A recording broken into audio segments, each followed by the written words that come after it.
You've probably asked yourself at some point, why do I have an accent when I speak in English? Well, that's not because you're lazy, and that's definitely not because you're stupid. It is because you grew up with a particular language, what we call language one, mother tongue, or native language, and that particular language of yours has certain sounds, rhythm, and stress. Welcome to Linguivers. I'm Laura, and in today's lesson we're going to discuss whether or not it is a problem to have a non-native English accent when we speak in English. But before we do so, make sure that you have subscribed to this channel and clicked the bell to be notified and know when there are new lessons ready for you. And of course, remember that we have as well our social media where we post daily content, mini lessons, activities, games, and much, much more.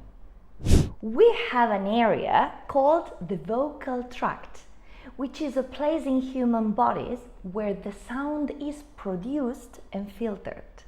The flow of air in our bodies passes in the production of a speech through the oral, nasal, and pharyngeal cavities. That basically means that when we speak, we use our tongue, our teeth, our lips, our nose, our jaw, and our pharynx to make our vocal cords vibrate. And that vibration will generate sounds that will turn into words, and words that will turn into speech. Now, why am I explaining all this to you? Well, I'm explaining how our vocal tract works because we spend a big portion of our lives creating the sounds that our native language, our mother tongues need to create words and communicate with others. And then we learn a different language, as it is English, which has different sounds, different rhythm, and different stress. And we expect our vocal tract to instantly adapt to all those new creations. Well, I'm afraid it's not so simple.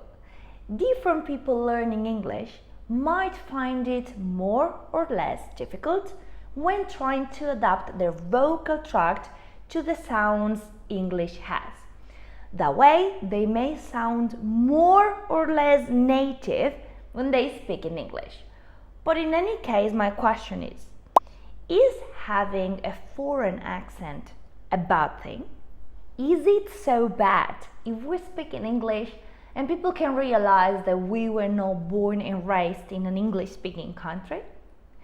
I must admit that some people have commented to my videos saying things like, "She's a very good teacher, but she has an accent," which I find quite shocking, keeping in mind that nowadays, most of the people who speak English in the world are actually not native English speakers. They are non-native English speakers. So why are we so obsessed with having to sound native? I know we all have a mental idea of how English should sound, and we all try to get there basically by imitating the way natives speak. If we'd like to sound more American, we'll try to imitate the way Americans speak. If we'd like to sound more British, we'll try to imitate the way British speakers sound, or Canadians, or Australian. Of course not. You can't drive your car if you're a little drunk.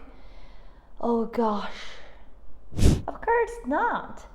You can't drive your car if you're a little drunk, you dude. Now, the thing is that we can force a native accent as much as we want or as much as we can. Don't forget about our vocal tract adaptation.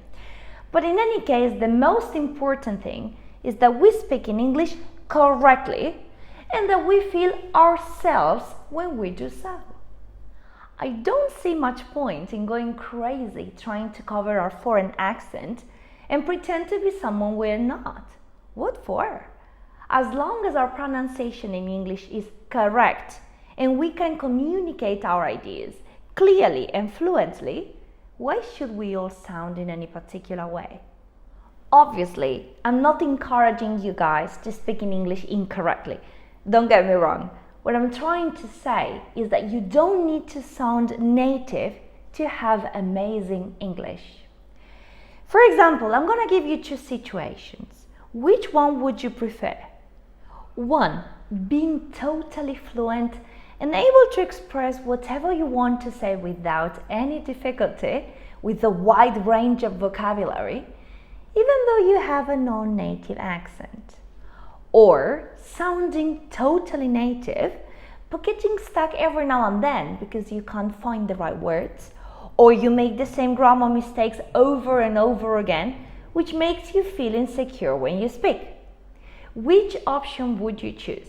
Let us know in the comments below, I'm curious. I understand you may feel that only if you manage to get rid of your foreign accent completely, you'll be taken seriously, you'll be appreciated, and you'll succeed in life.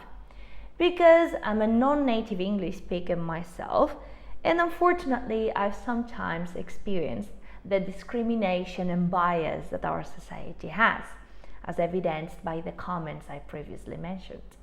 But I want you to know that your accent cannot define your potential and your value, and that you should feel very proud of being able to speak and communicate with different people in different languages, because that is already a huge achievement.